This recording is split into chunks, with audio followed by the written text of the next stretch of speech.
Hi, everybody. It is Friday, and this is the Parent Exchange. And I am so excited to be with you this week to talk with a fellow mom. But this mom really took schooling at home to a new level. And she ended up writing about her experiences as a mom. And so I'm excited to introduce you to Janell Smiley. And she wrote a great book. It's called As Long as You Don't Turn Them into Weirdos, Our Homeschool Journey at the Smiley Academy. And I just love this book. It was like really delightful and funny and down to earth, and so much of it resonated with me. And our mutual friend, Mike Massey, sent me the book probably, I don't know, maybe 2 years ago. Yeah, it's been 2 years. Yeah, and I got it right away. And of course, the title grabbed me because I think anybody who takes on learning at home, whether you're a traditional homeschooler or an online, full-time online family, that thought of, am I going to turn my kid into a weirdo runs through your mind. Yeah.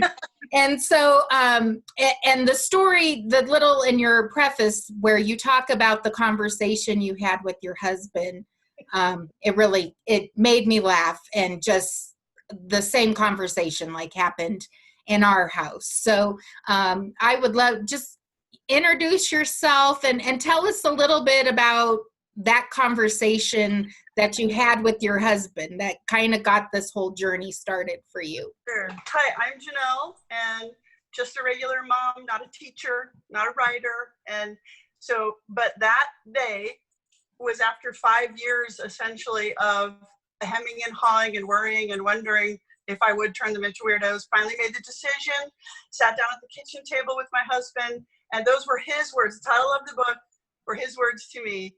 That day I said, look, I'm going to do this. I want to take the kids out of public school. We have to try something different. And he said, he just kind of looked at me with a very blank and astonished look. And he said, I support you in this as long as you don't turn them into weirdos. And that is where the title came from. And that was my goal. Yeah, right? Yes. Yeah. And so you guys started off as public school family. That's right. Yeah. And so tell us about, and you have 2 sons. That's right. And how did, it was very similar to our story.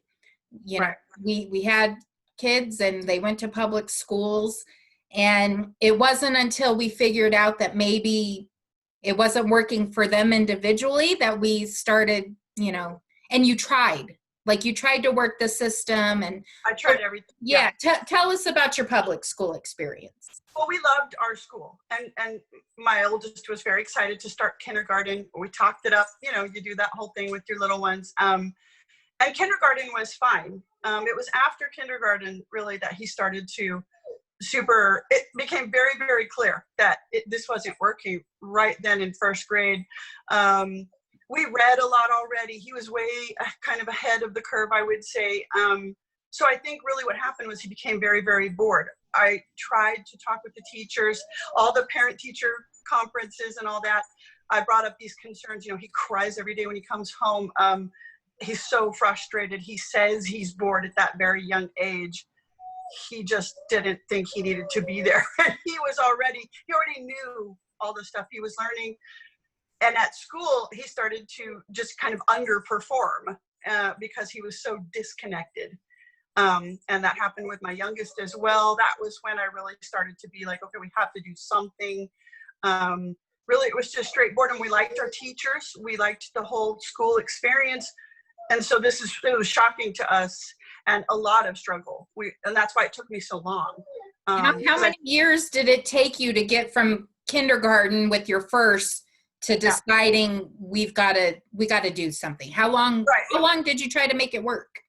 It was from essentially the beginning of first grade to the beginning of 5th grade.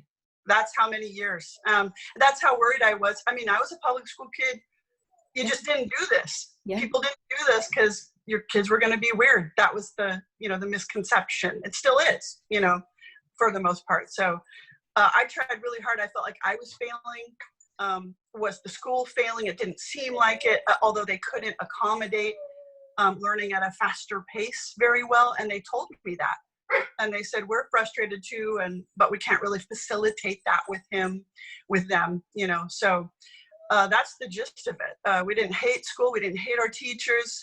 We tried everything we could think of. We always supplemented at home. And it just got to be to where we had to do something. It was causing so much strife and emotional upheaval in our house. Yeah. That's basically, yeah. That all sounds so familiar. For us, it was 3 years that we tried to work within the system. I mean, I'm public school educated. My husband's public school educated. And we always thought we had great public school education. Right. But there just was something, it was not working. It wasn't meeting our son's needs, but we tried to work with them. We tried to figure out like how we can make this, to where we weren't having tummy aches in the morning or cheers in the afternoon, and to see their kind of love of learning just wane. Disappear. Yeah. Yeah. And I was watching another like Facebook feed today with another mom advocate, and she was talking about this little boy, and it just, we break these kids before they even really get a start in the world. And so it takes a lot of courage, I think, for parents to hang in there and try to make it work, and then to make the decision that we've got to do something before it's too late. So you spent those years in public setting, wasn't working. Did automatically you just know, okay, we're going to go to homeschool, or did you look at other options? How'd you end up traditionally homeschooling? Yeah, well, we didn't, it was actually, I didn't know what to do. I had no frame of reference. The only thing that was going on in our lives that helped was friends from church were homeschooling. And I was able to, and their kids were great. And they didn't seem weird. Yeah, they didn't seem weird or awkward, and they didn't seem dumb or behind. And so that was really my frame of reference from the very beginning. And I started to talk to those moms, and I mean, I'm sure they got pretty tired of me because it was a constant thing, because it was so heavy on my heart to do something different. So it was a continual conversation I had, and was very encouraged by them. Still, my own doubt and worries kept me from doing it for that many years. But yeah, I mean, yeah, that was where I got started. And then I essentially decided to do it and had no idea what we were going to do. So when I took the kids out of school that day, I went to talk to the teachers and the principal, and I had no idea what we were going to do. I just knew it was time to do it. And then it was the principal. And as you read in the book, the principal, when I went in to tell her that this is our last day, and that's how I did it, I just yanked them. And this is our last day. And I expected anger and trying to be talked out of it. And, what have we done wrong? And it was the opposite. She said, oh, I understand why you would do this. And I actually used to do a homeschool program. And I was just completely shocked. And she gave me a name and a number. And so we started with just kind of the public school at home. That was what we did that first year. We met with a teacher and did it like that, once a week, and did our curriculum at home. But that didn't really work either. It was the same curriculum. So my kids needed just a change in the level of the way they could learn and all that. So I was actually watering the front lawn after that first year, and it was hard. I mean, I was just like, oh no, what have I done? Watering the front lawn or whatever I was doing, weed whacking, and the neighbor came over and said, how did it go? How did this year go? And I said, it was hard. She said, I have a friend who is a teacher with an online program, and I don't remember what it's called, but I can find out for you. And that was how I found our program that we used, our online public charter school that we used. That curriculum, the K-12, was wonderful. And that was what did the trick. It did take some adjustment. We did, have a learning curve at the beginning. Once we got it all running smoothly, it was exactly what we needed to do, and it ended up working out wonderfully for us. Well, I love how, again, you're like, it's like we were leading parallel lives because, I was a public school mom. We were frustrated. It wasn't working. We knew we needed something else, but we had a strong homeschool community in our church. Mm-hmm. And, Yeah. and it was, those moms that encouraged me. And, when I was like, I can't homeschool, I'm not a teacher. Exactly. Like, how do you teach fractions? I have no idea, like, where to even start with that. And they were like, Tillie, it'll be okay and you'll be fine. And again, these were kids that were well adjusted, behaved, doing great academically, just all the things that you want for your kid. And so I felt a lot of support, which made the jump easier. We decided not to do traditional homeschooling because I still had that voice in my head saying, oh, you're not a trained teacher. And I had that mentality like, okay, if it doesn't work out, I want him to be able to transition back to traditional setting, be familiar with curriculums and all those kinds of things. But they really were supportive. Did you have any friends or other parents, though, that gave you a hard time, or family? No, I wouldn't say a hard time. I know that there was a lot of trepidation from the family and from some friends. For the most part, it was my mom, and she was like, oh no, oh, you can't do that. What are you going to do? Now she then became my biggest supporter and champion and cheerleader for sure. But, and I have several teachers in the family, several friends who are teachers. Some of those friends were like, oh my gosh, yes, homeschool your kids, take them out of the public system. Some of them were, no, ooh, this could be really bad. Like, that whole reaction. But what about socialization, and all that? Yes. All those things that you hear, all the negatives that are part of the reason it took me so long, of course. And so, yes, I had all of that. While having a lot of support on one hand, I had a lot of pushback on the other hand, for sure. Yeah. Yeah. I loved what you said about, you transitioned to, because you're in California. That's right. And they do have kind of their online chartering is a little bit quirky compared to other states. And then they also have this other independent study kind of track that students can do. But I loved how you said, we took their curriculum and just decided to do it at home and figured out this isn't going to work. And I think that's kind of what we're seeing happening right now with this whole COVID-19 school closure thing. And all these schools went to remote learning, and they're just taking their in-person curriculum and trying to squeeze it into an online format. And it doesn't work. No. It's not the same.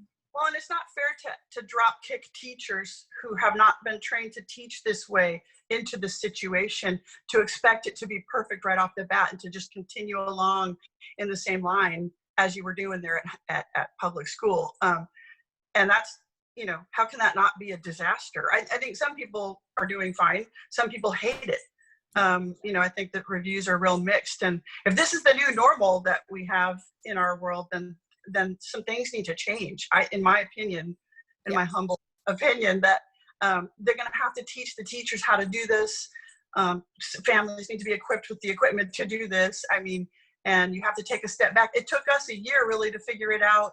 And even the principal of the school said you need to take a good solid chunk of time to decompress from public school because it's so different to do it then at home. And that advice was good. And we did stuff like when we went to the beach and we just really relaxed and hung out and tried to not duplicate the classroom at our house, because that's going to be a failure, I think. Yeah. I think we've seen so many families try to replicate the traditional classroom in their home. Yeah. And it just doesn't. Yeah. It just creates more obstacles, I think, to learning and stress on everybody's part. What did you appreciate about the full-time model, the school that had run all the traps, where we, those of us that choose full-time online learning, we choose that because we know they have experience in designing courses. The teachers have the professional development that you were talking about, that they've invested in the technology, all of these things, the IT support. When you and I had a problem with the computer or an app or something, you can get on the phone and call IT, and they can run you through it and get you back up to speed. We've got parents at home that are, trying to figure out how to download Zoom and all of these things. So what was it that you appreciated about the online I appreciated all of it. I mean, and I felt I had some accountability. I had tons of accountability. And that, for me, not being a real teacher myself, really having no idea what I was doing at the beginning, that was super important. So we had real teachers, we had a real administration, we had people keeping our transcripts and our records, which turned out to be an amazing thing.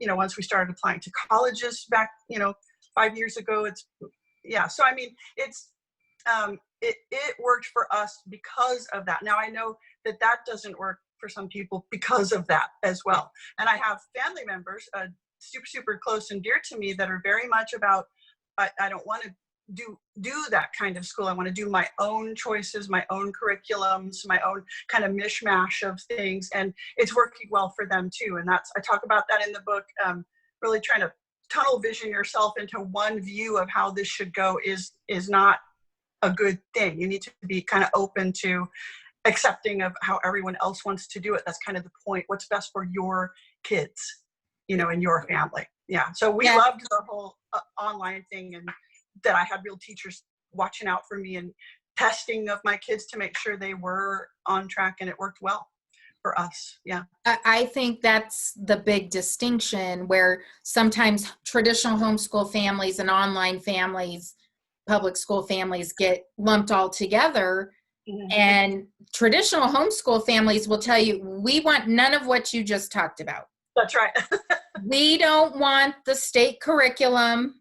Right. We don't want our kids, beholden to the state tests every spring. We want to supplement it however we want, all of those things.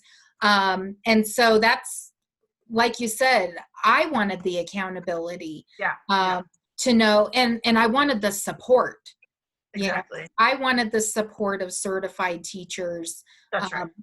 Driving the instruction and being there, when we, came across a concept that was really difficult, he was struggling with, to know that I could pick up the phone or send a webmail to a teacher. And that afternoon they could work one-on-one online in a chat room or a classroom with the student. Exactly. Yeah. That was invaluable to me. So talk a little bit, how did your boys, make the transition to, like you said, it's a leap, and can't do, just like traditional school. Yeah, they were young, so that's good. They and they had been begging me to try this a lot, from the people at church, the kids they knew, and the way things had been going at public school, just all of the crying and the tummy aches, like you said, the same thing. And especially my oldest was like, please don't make me go there anymore. And it was heartbreaking, that is why I did it. And so they were like, yay, we don't have to go back there. And I tried real hard to make it fun here at first, and I'm not trying to say that there was never yelling or crying here. Let me get that straight. Because that, it wasn't all rainbows and butterflies and perfection here. But it was. And that was on your part, right? Yeah, correct. And it was, but the change in them, in their whole personality, my sweet little boys came back this whole anger thing and this whole me against them thing that was happening went away. And my mom, even, who was the most worried about this, we went to visit them in Arizona where they live right after I took them out of school. And she's like, oh my goodness, the difference in them is just so noticeable. Right then, she could see their personalities were, back, and they were not angry and sad and strange and all the things that start to happen to the kids. And she was like, okay, I think this is going to be okay. I think this is going to be better. And that was really the moment that I was like, okay, whew, I feel encouraged. And really, we hit the ground running from there. Yeah. That's amazing. And I mean, I think that speaks to, your boys were smart, and academically, they were going to thrive, but, we're creating whole people here. And exactly. Yeah. Well, and the day, what was happening, and it kind of happened to me. I wasn't as smart as them, I'll say that, but I was a very mediocre student, but I was allowed to just sort of slide through, and nobody really noticed, and I didn't really care. So I didn't want that to happen for these guys. They seemed to be different, than my husband was. And so I wanted to do my best for them, to enable them to become these learners that just loved to learn and were able to thrive in school. And I could see, especially my oldest, who was a math wizard and could do any math that was thrown at him. They wouldn't allow him to go forward because they couldn't facilitate that. That was the word they kept using. He started to bring home, really bad math tests that I had to sign, and they had to make sure mom had seen this because it was so bad. And when I would say, Jake, this stuff is easy for you, why? He just didn't care and just didn't even try. That was starting to happen. So I was watching him. I could just foresee high school with this kid who just didn't care and didn't want to be there. And that's not what was supposed to happen for my kids. I just felt that, in my soul. So that's why I made this huge leap off the cliff. That's exactly why. Yeah. So in the online setting, were they able to work ahead at all? You talk about, in the traditional setting, right, the teacher's like, I've got to worry about, oh, yeah, 3 gifted kids and 3 kids with IEPs. And then, I've got 20 in the middle, and I can't personalize. Did you experience that in the online school? Yeah. I mean, and an understandable problem that they have. Never did I think, wow, they're really doing this wrong. It's just like, wow, they have to deal with such a huge spectrum in their classroom. So, yes, once we got into our program and really got it running smoothly, they were able to do, and essentially what it was like was it being in college from a very young age. They would get their tasks set for them for the week. They could choose how and when to do them. They learned very quickly that there are rewards for working well, working ahead, staying on top of things, being organized, and a self-learner kind of a thing. That happened very quickly and had huge benefits as they got into high school. And so, yeah, I mean, they were able to work ahead to a certain point. I think we weren't allowed to. Well, that's not true. They were allowed to work as fast as they wanted in the younger grades. And very often we would not have much school to do at all on a given day because it was all done. So that kind of work hard, work fast, and have some time to do whatever you want to do. So what did you supplement those days where the coursework was lighter? What were your boys doing to stay? Well, I mean, they were always very involved. They were competitive swimmers, so that they practiced every day. They volunteered at the YWCA with abused preschool students, kids who had been exposed to domestic violence and things like that. So that was a wonderful thing that they got to do. That was part of my not wanting them to be weirdos. Just get them out there into the community. Let's get them involved at every level with every age in all kinds of circumstances. They did ice skating at the Snoopy ice rink here. They just, whatever we did, mountain climbing place, we did just kind of all that kind of thing. And generally they just could play Legos and read and do all the things that they liked to do anyway, So it was a much less stressful environment, I think, where they were still learning at that high level. Do you think they missed some of that socialization that, I actually had people tell me like, well, your kid needs to be exposed to drugs and the bullying and like Yeah. it'll make him a better person. And I was like, really? Yeah. Yeah.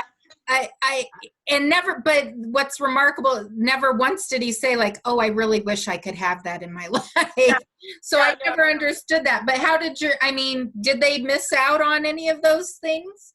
I mean, we also did a formal dance, school of dance and etiquette. So they got to go to dances. I mean, we made sure they got to do the normal things. The swim team was big, and they were exposed to just all kinds of different kids and ages and types of people. But we have had conversations where they have said, well, what if we had gone to public high school? I think that's normal. They're going to wonder what would have been different for them. And so, yeah, I mean, I don't know. I don't know if they missed it. I know that they did lots of stuff while we did school at home.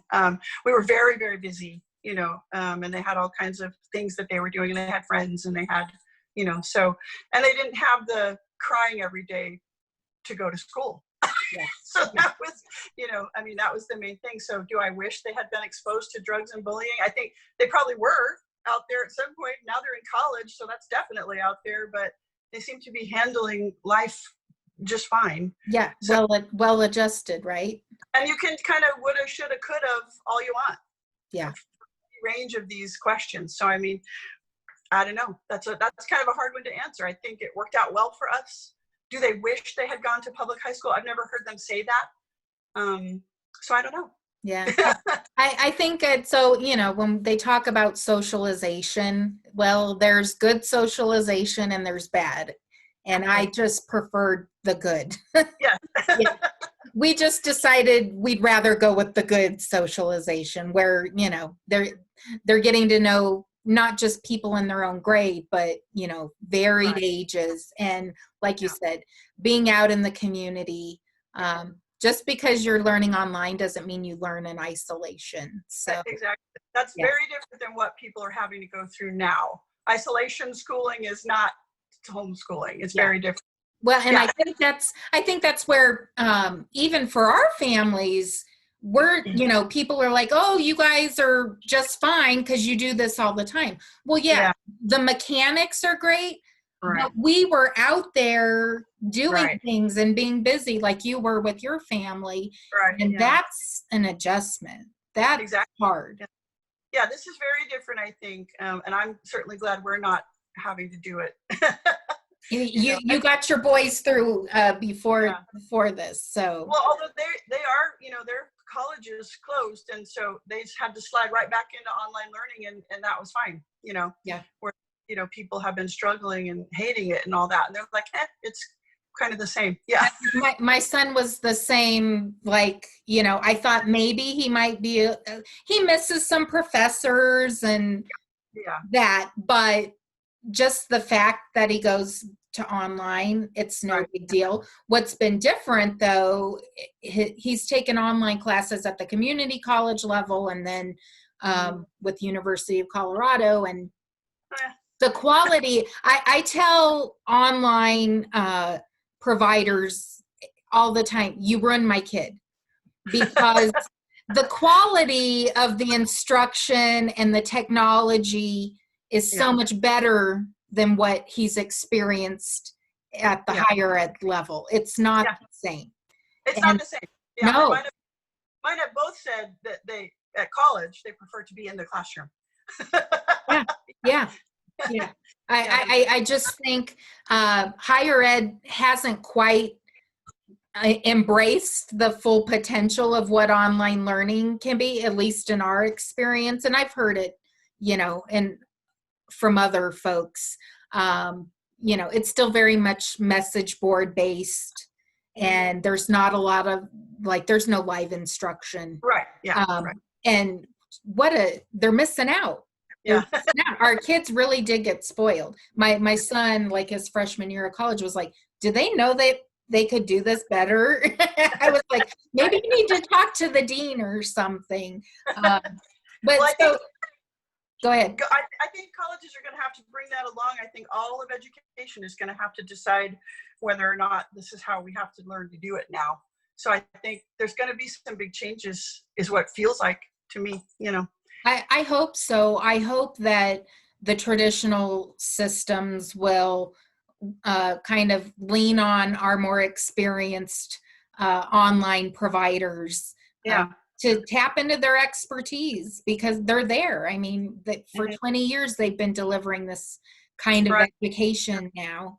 And now we have kids that have gone, we actually have kids that have gone kindergarten through 12th grade entirely online. Exactly, right. And they're graduating. They're now either in the workforce, the military, or they're in higher ed, and they're doing well. And so we must be doing something right. Exactly. That's what I hope to convey to people, both with the book and with this kind of a talk with you, is that you know it can be done, and it can be done well, and we're all here to help if anybody wants to ask. So I'm happy to do that and to help kind of mentor or guide or whatever people need. I hope to be able to do that for lots of people. And I loved in the book, you talk about how, you're not a trained teacher. And I can't remember the title of the chapter, but it was basically like, I did it, you can do it. Yeah. Too. What's your advice to parents that think, I'm not smart enough, or, I need a college degree to be able to do this? Right. That's the main thing you hear. I heard was, I'm not smart enough and I'm not patient enough, which, same, I get that. But it worked out with all the support. You can make it what you want it to be. And that's kind of the main point. If you need all that support, then you can have it. It's a matter of researching it and advocating for your kids and finding it. I think if it's placed on your heart to do this, it'll be very clear to you that you need to try. That's how it was for me. And I've had conversations with young moms who have said the same exact thing to me. I just feel like I have to do something different.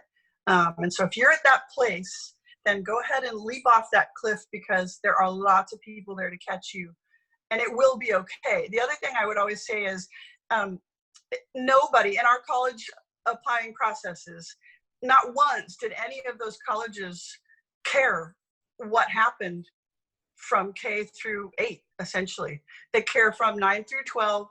They care that your kids, performed at this level and did these things outside the classroom, and nobody cares about that. They really don't. If you're fostering the love of learning, if they love to learn, if they love to do school, if they want to, if their mind is like a little sponge and hungry, then that is really all they need to go forward. And then colleges will look at high school. And it's really important to keep that in mind. You're not screwing them up. You're not doing it wrong so that they won't be able to go forward. And, and even if they can't go straight into a college, they can do a junior college or a trade school. There's so many options out there. I mean, it's going to be okay. It will work itself out. Yeah. I love that you said it took you guys like a year to kind of like settle in and get into a groove. And for sure. Whenever I, would talk with prospective families or new families, and I'd always, well, how's it going? And if I got the parent that, it's, 2 weeks, 3 weeks into school, and they're like, oh, it's so easy. Like my little red flags would start, like alert. And generally it's the parents that, are scared and frustrated and worried. Are we doing the right thing? Those are the families that do the best, because they really are. They're that concerned. They're that engaged as parents, as learning coaches. That's what we get called as parents. We're learning coaches. And so, but I love how, you have to allow yourself the time. You can't just do this for a month, or we're maybe 6 weeks into remote learning across the country. And they've said it's a failed experiment. Right, I've heard that. It doesn't work. This just proves virtual learning doesn't work.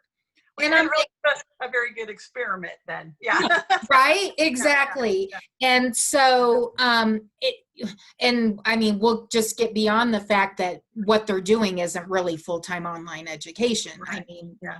it's a mishmash of videos online and handouts, and it's just, you know, there's not a lot of synchronous learning happening.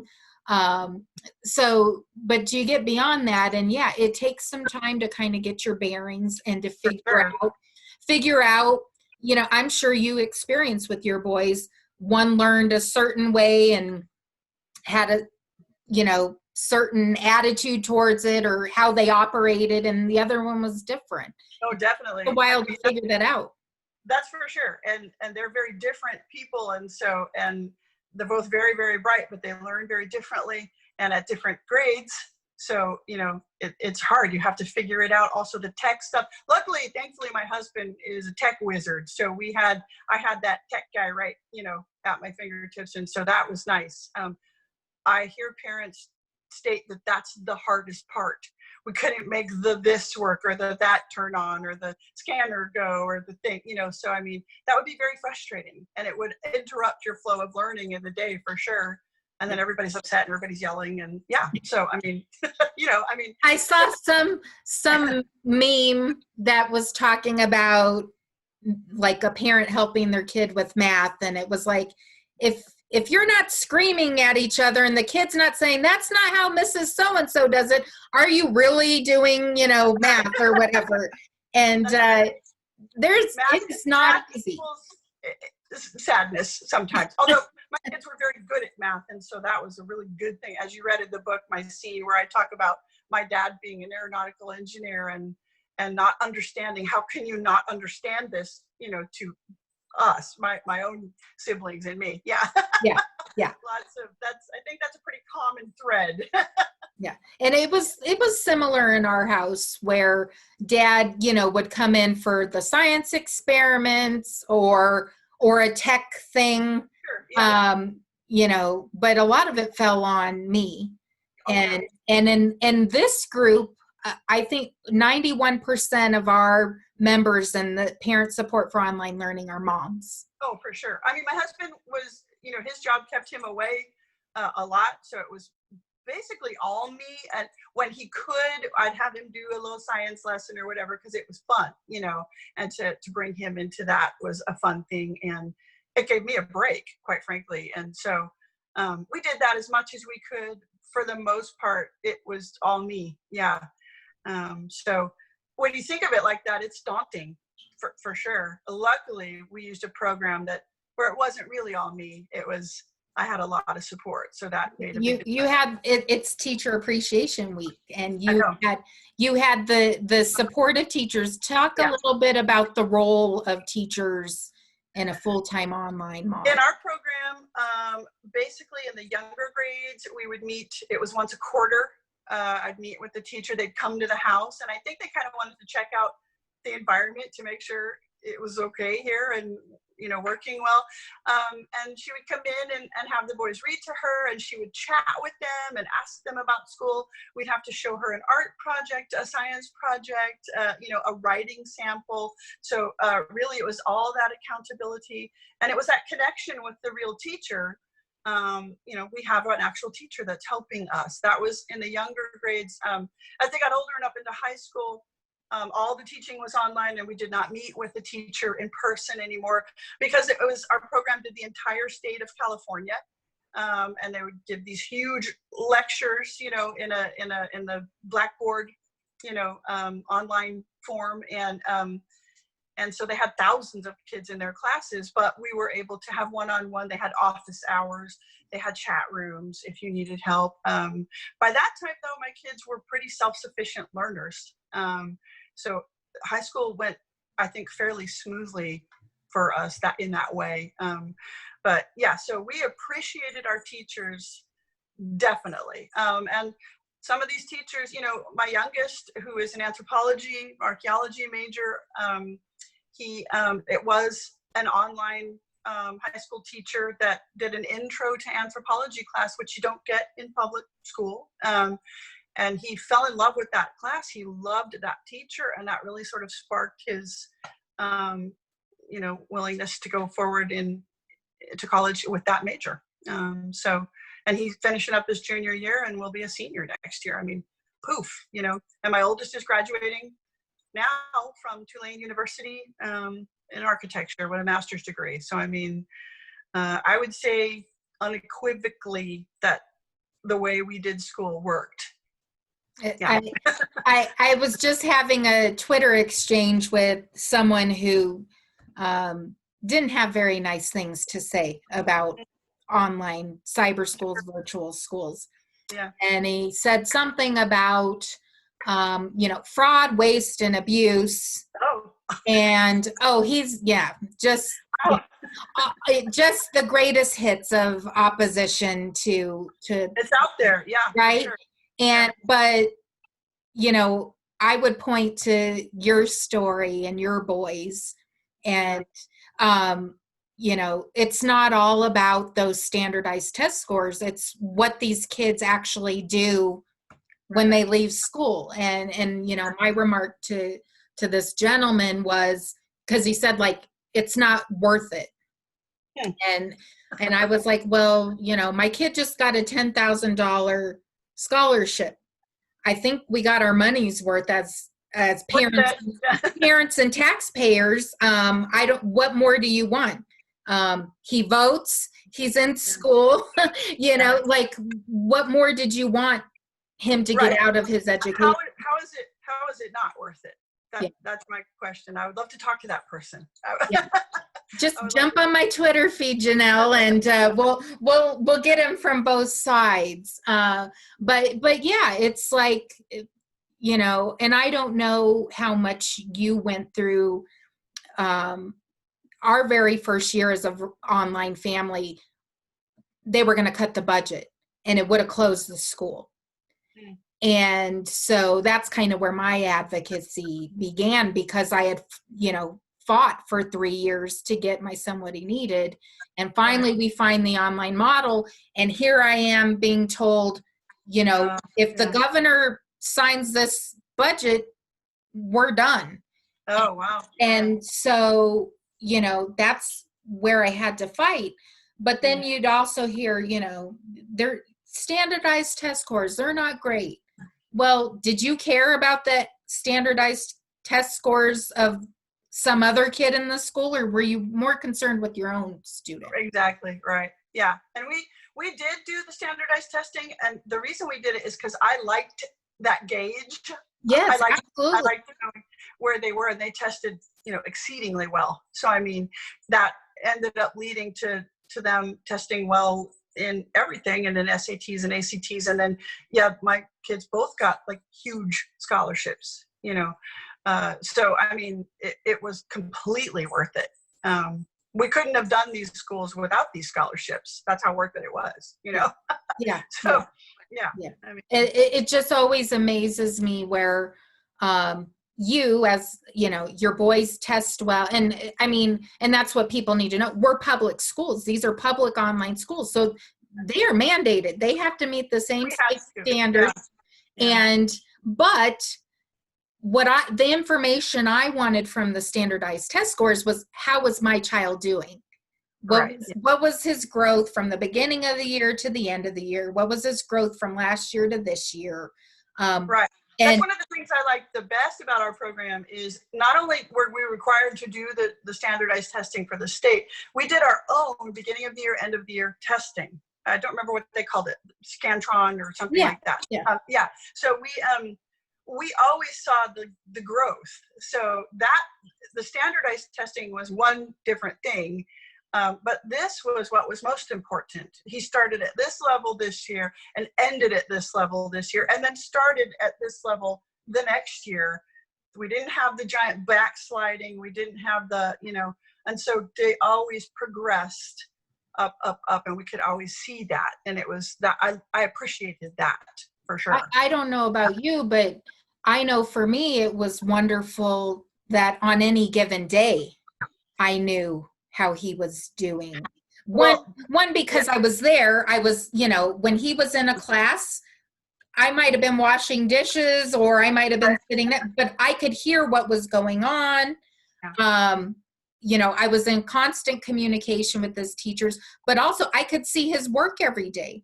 exactly. When he finished a lesson, there was an assessment there, and I knew, okay, something's not right, and we need to go back or whatever. Right. That's something I super appreciated, and the thought to work towards mastery of the subject rather than can he get this grade on a test or whatever. So I mean, that was, does he actually understand it, or can he just pull off a test really well? So there's a difference. I think, and I mean, it was called daily progress. It was called weekly progress. It was right there on the computer. You sit down, you turn it on, you log in for that student and his grades and everything he's done, all right there. Every communication with it, the teachers, every assignment, everything. It's right in front of your face. So, buddy, if you don't like the way that B looks on there, then or if you have a C down on there, which was horrifying to my kids, then you do what you need to do to get that put right back up, and you get that report card looking the way you want it. It was a daily thing, so it was right there, ding, ding, ding, every single day. You want to have straight A's, then you make that happen. And there's no keeping it from the parents. I remember not bringing a report card home, to my, because I was going to get in trouble. Getting caught and getting in trouble. We call those gotcha moments. And how many parents have shown up for parent-teacher conference and, you went all quarter semester and you think everything's okay, and then you get there and the teacher's like, oh, we have problems. And you're like, well, where were you the last 6 weeks or whatever? And so those gotcha moments, they just don't happen in the online setting. And it just doesn't, it's not a thing for them, which it actually translates well into moving on through college. You just do it the way you've always done it. And it works. So that was a really good. I think your boys probably came out as independent learners, self-motivated, and with the academic maturity that they needed to succeed. We did not have that giant, a lot of freshmen in college and friends that we have and people that we know and stories we hear come from a public high school and have a real backslide or a real struggle in that freshman year, even that sophomore year, because it's so different. It's like drinking from a garden hose versus a fire hose all of a sudden. We didn't have that. I mean, and I remember my oldest coming home from his freshman year for that first time in that summer or whatever, or Christmas, and he was like, either I'm doing something wrong or I'm doing something really right, because a lot of my friends are really struggling and I'm not. And we had that conversation, and I said, no, I think it's because you're doing things right, I hope. And it turned out that was the case. So we did notice that difference. We didn't have that giant struggle. And I'm not saying there wasn't a lot of changes, for sure. The whole thing is a different, thing for them. But they didn't have that real big backslide struggle that a lot of people do. So that was something I noticed just on my own observation, for sure. Yeah. I think, we were worried going from, at home, one-on-one kind of situation to, him, plopping down in the middle of a class of 100, in some big lecture hall or something like that. And it really was unfounded. He made the transition well, I think, because he was really in charge of his own education from third grade. Essentially, you determine how good the day is going to be, the pace that you work at. Even as an 8-year-old, they start developing some agency over their own education, which I think is so helpful. And it's not natural for kids. Kids are kids. I mean, but I think they develop the skills as online students, and I appreciated that as a parent, and I think as teachers appreciate it now at the college level. Yeah. Oh, absolutely. I think, yeah, you can find any school of thought out there, but I think you're going to find professors at the college level that are like, oh yeah, those homeschool kids, kind of slid in here. And obviously, if there's outliers in anything you're talking about, there's going to be homeschool kids that totally couldn't do it. So that's one thing to always keep in mind, that the generalizations or the overgeneralizing of all homeschool kids turn out like this, it's just silly, So, I mean, I'm here to say, and you're here to say, it sounds like, this was our experience. We would love to help talk about it with you and help you through what you're experiencing. We can stand here and say, I made the right decision. It turned out well. And it can be a really, really good thing. My thing is not, I don't want to do an us against them. We appreciated public school. I have friends who, they loved their public schools, and their kids went on to college and are wonderful, or went on to jobs and are wonderful adults now. It's not an us against them. It's a, let's choose what works best for our own kids and our family. Yeah, I think you stated perfectly. It's really about meeting the needs of the child, the student. And for me, I'm agnostic to the model, but I want to make sure you as a parent have every option available to you when you need it. Right. And we were lucky as parents to live in states that had the opportunity. We still have parents across the country that have no access to full-time online learning, which how awful is that now that we're in this situation where everybody's an online learner, right? Ironic. Yeah.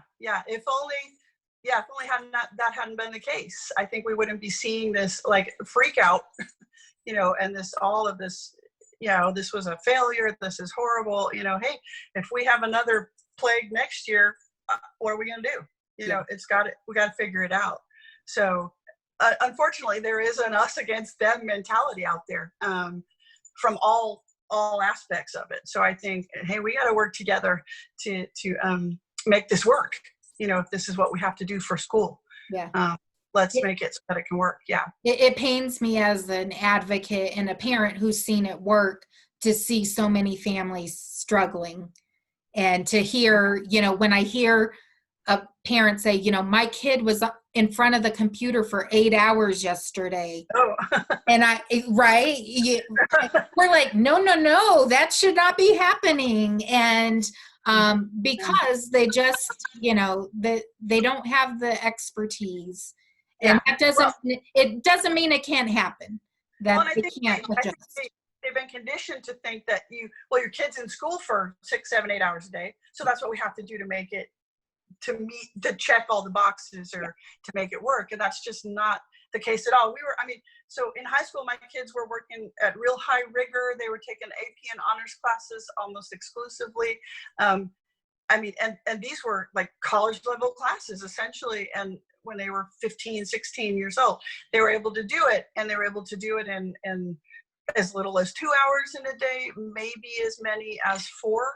Sometimes 5, because there were a lot of big paper writing and things like that. But as far as sitting in front of the computer and getting your instruction, no, never 8 hours or even 5 hours.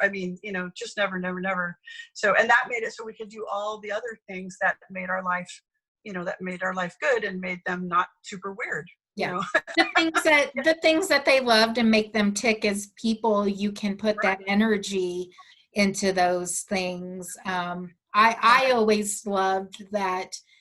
And when we started, we made our schedule. Basically, the goal was be started when his buddies got on the school bus and be done with our day when his buddies got off the school bus. But then he found out, well, they've got 3 hours of homework. Right. And we never, all work was homework. Exactly. And so, that allowed for, the guitar lessons and taekwondo and, youth group at church without the stress of like, we're going to be up till 10 o'clock because they've got a science project due. Well, I mean, not 10 o'clock. I mean, my kids had friends that were like, oh my gosh, I have to study for this thing. And they were up till 2 and 3 in the morning. They were exhausted. They were, so stressed. I mean, that was definitely something we saw happen to other kids, and not so much to us. So, I mean, yeah, why is that better? Why do they need, is that something they have to have happen to them to become good college students or good adults? I disagree. Yeah, we had some effective time management and the ability to prioritize. Correct. And for us, I think that made us stronger as a family. For sure. My husband, our family dynamic changed for sure. Yeah. Talk about that. Yeah, I say in the book, I was the homework Nazi, which was, I'm trying to be funny, but it wasn't funny. That my role became, you come home from school, we deal with why you're so upset and sad. You have a snack, you have you try to calm down for a minute, and then you got to get going on your homework. And that our relationship became that, which these are my sweet little boys. I don't want to be that for them, and how is that positive? That contention all the time was not positive in any way. And, and it served to do the opposite, where they just didn't want to try hard anymore in school and everything was so boring. And he would bring, even in first grade, he'd bring his little packet home that he had the week to do, and he would do it on Monday and, and be like, now what, and then school was boring because he was already done with the whole thing. So, I mean, that is kind of where it started, like that.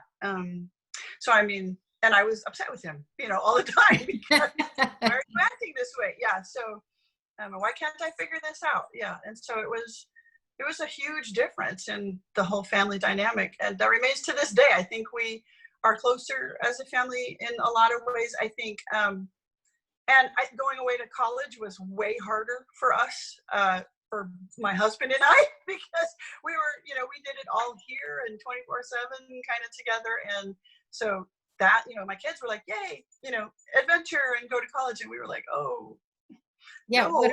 It took me 3 years to turn this office. It used to be the classroom. It was the classroom for 3 years after he graduated from high school. I just, and I still have his art on the wall. And stuff. I still have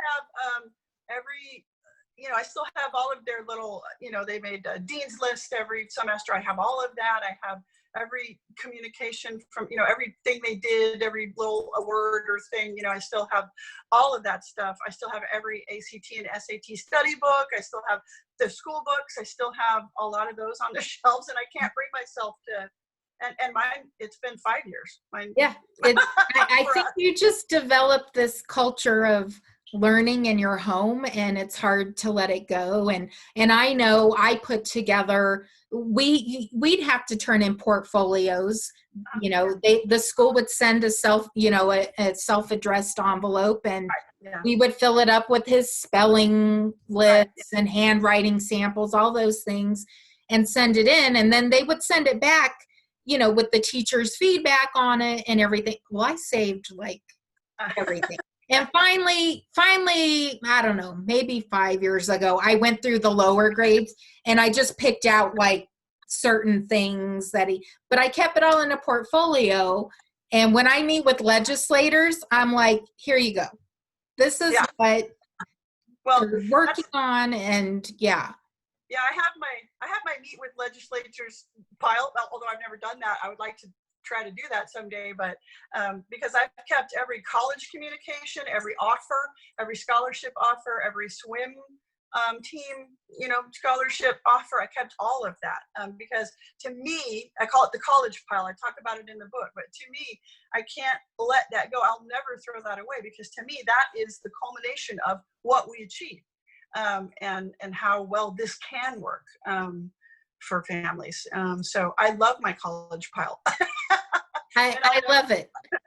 I hope our families that are younger than us and just starting out, I hope that they'll start doing that. Save those things. They're important, I think, milestones and markers to what you accomplish as online families. Well, we're closing out time here, but can people get a copy of this book still? Oh, well, yes, and I hope they do. I would love people to read it. Where can they get it? It's available on Amazon. It's available on Barnes & Noble. It's available through the publisher, Zulon Press. It's on Google. It's everywhere. Just type it in and you should be able to find it. I also have a website that's a blog where also you can just go right there to links to purchase there. It's called thesmileyacademy.com. And it's just little encouragements, just little things that we had happen, just little short blog posts and stuff about what it's like to do this and things people will say to you and, things like that. So, I hope that people take a look at the book, and because it is just essentially encouragement. That's what the whole book is about. Like, this is what happened to us. This is how hard it was for me to make this decision. This is how afraid I was. And then this is how it turned out. So I hope people can be encouraged by it. Well, we'll be sure to share the links for all of that, because I know for me it was encouraging. It was validating because our stories just are similar. Yeah. They were similar, and how much I enjoyed the book. And I'm just really grateful for you. And thank you so much. The book is wonderful. It's a quick, really fun read, and I just think parents, if you're out there and you're struggling with this remote learning, or if you're thinking about taking on full-time online learning, please grab the book and read it. You'll be encouraged, and I think it'll put you in the right frame of mind as you take on online education. So Janell, thank you again. We'll post all the information for your website and the blog. Wonderful. And, thank you so much. Yeah, thank you so much. And everybody have a great weekend, and we will see you next week on the Parent Exchange. Bye-bye. Thank you. Thank you. Thanks, Janell. Thank you.